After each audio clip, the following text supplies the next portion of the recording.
Well, that was just a good old-fashioned butt whipping.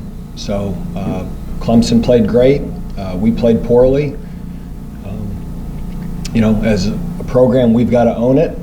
63-3.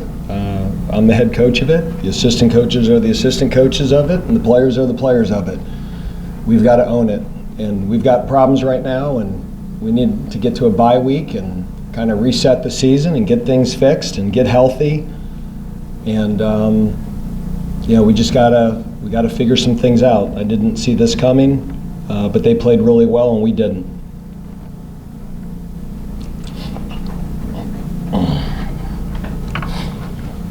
Dave, you mentioned problems. I guess as lopsided as that was there a main problem, or was it just all around? No, I mean, we ran out of players. I mean, we have 7 scholarship linebackers and 5 of them are hurt. And you're plugging guys in there at positions they haven't played, and then you lose Cam Glenn, and then you lose Justin Sternad, and you're already down Nate Mays and Jeff Burley and Chase Monroe and Ryan Smenda and Kobe Davis, and you're playing with a skeleton crew, and you're playing guys that aren't ready to play, and you're playing against the top 5 team in the country. And Clemson wasn't trying to run it up. I mean, they were just trying to run out the clock. We couldn't fit a simple play, and we've got guys playing positions they haven't played, and we ran out of bodies. We really did. I mean, it's on the defensive side of the ball, we're down so many players, and Jaquez Williams is playing a position he doesn't play, and then Jake Simpson's playing a position he doesn't play, and I mean, you just run out of people. I mean, we're just down so many linebackers and safeties now that, I mean, it's tough. Then you lose really your best safety and your best linebacker, at the first quarter and the second quarter, and then you're just patching leaks, and we're really, really thin right now on defense, and we need to get to a bye week, and we need to get guys healthy, and we need to get guys settled down, and we've got to retool our defense a little bit, and again, we need the bye week. I think you mentioned about a week ago that the plan was to simplify things for these 2 games and then do some retooling on the defense. Does this put more emphasis on it with today's result? Or yeah, I mean, we kept things super simple today. Super simple. This was the simplest game plan we've had in years. And, you're going against Clemson, and you have guys flailing around, missing tackles, and, you're playing guys out of position, and you're playing true freshmen, and you're playing against the number 4 team in the country, and it's baptism by fire. And, I'm not happy, but we've got to stick with these guys and get them better. And this is a tough game to learn from. This isn't the game you suddenly want to be putting guys in at new positions and switching things up, because they're so good and they execute at such a high level. And then even when you do execute, they're tough to tackle. So we got embarrassed. And again, I've got to own it. Everybody in that locker room I recruited, our staff recruited, we deemed them ACC football players, and I think they are. We're just, right now, we're hanging on by a string, and I've just, never in my career have I lost so many players for the season, especially on one side of the ball, and we're super thin, and today, losing Cam and Justin in the first half, I mean, those are the kids we couldn't lose. We're just, now Trey Red, who we're trying to play at Rover, has to play free safety, and Jaquez Williams, who's a good Rover, is playing buck, and then Jake Simpson, who we've had to get ready as the backup Mike, has to play buck. And it's with young players, you can't do that, and we didn't have anybody else to play. How is defending Clemson different with the threat of the pass that Lawrence? Kelly Bryant could throw the ball too. It's not that different. Their offense is their offense. Kelly Bryant was a good player. Trevor Lawrence is a good player. To say the threat of the pass, I mean, Kelly Bryant could throw it. So it's not that much different of a defense. I mean, that wasn't the reason we lost the game today. We lost the reason today because we gave up a 59-yard run, a 55-yard pass, 70-yard run, 64, 65, 52. So it's the same as Notre Dame.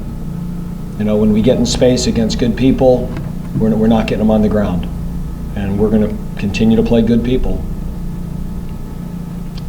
Coach, with the way this game played out, is this a tape that you're even going to be able to learn anything from, or is this kind of, in some ways, a wasted tape? For you? No, it's not a wasted game. You find out who played hard and who didn't.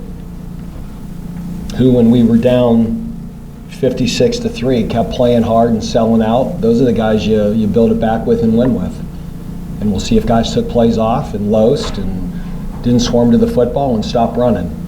So you find a lot out about your football team and your coaching staff when you have games like this. These aren't easy to bounce back from, but we have to. Is it better or worse that you've got, I mean, I think from a health perspective, you're saying it's definitely a positive. It's positive. We couldn't go out there and play another quarter. I mean, we are out of linebackers and safeties. I mean, we're decimated. We have nobody left. We're gonna, you know, we may have to burn some red shirts and stuff. We don't have any more linebackers, period. We've played everybody. We're putting safeties at linebacker, and it's just one of those years. So, and then, like I said, you lose your best linebacker and your best safety, and it's tough with them, and you lose them, and you're, you know, again, I mean, I'm frustrated, but I mean, we didn't put our players, it wasn't almost fair to them, some of the positions we put them in. You know, we've just had to reshuffle positions because of the injuries. And, you know, I'd always say, hey, that's our job to overcome it, but you reach a point that you have nobody left, and we're at that point.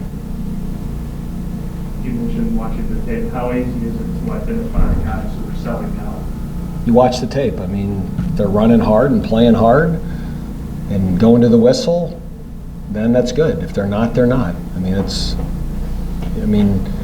as a coach, you don't want to coach effort, but if we see guys aren't playing hard, then we can't play with them. I mean, you're either a ball player or you're not. You're either for the team or you're not. And, you know, the guys that are going hard till the end, those are the guys you end up winning with. What was the biggest problem offensively not moving the ball? We couldn't block them. They kicked our butt up front. That defensive line against our O-line, they won. They beat us. I mean, we weren't getting any movement. They were getting penetration. They were making tackles in the backfield. I mean, they flat out kicked our butt. That was a butt whipping up front. Given how highly you feel about your offensive line, was that surprising? Yeah, I mean, I didn't think that could happen.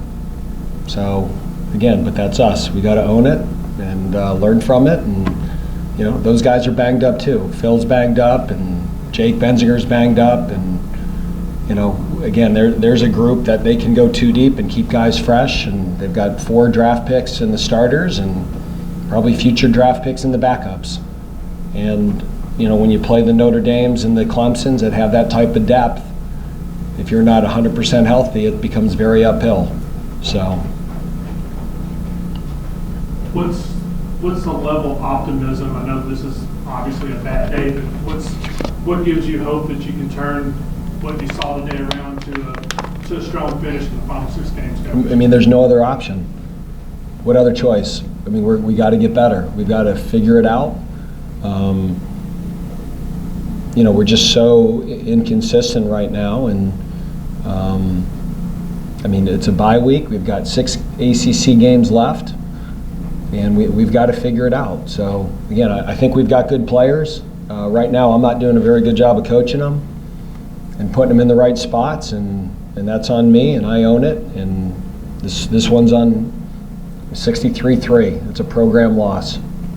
And I've been here 5 years, and every kid in that locker room, like I said before, I recruited and I brought here. So, I mean, this is, I told the players, I've got to own it, and they've got to own it.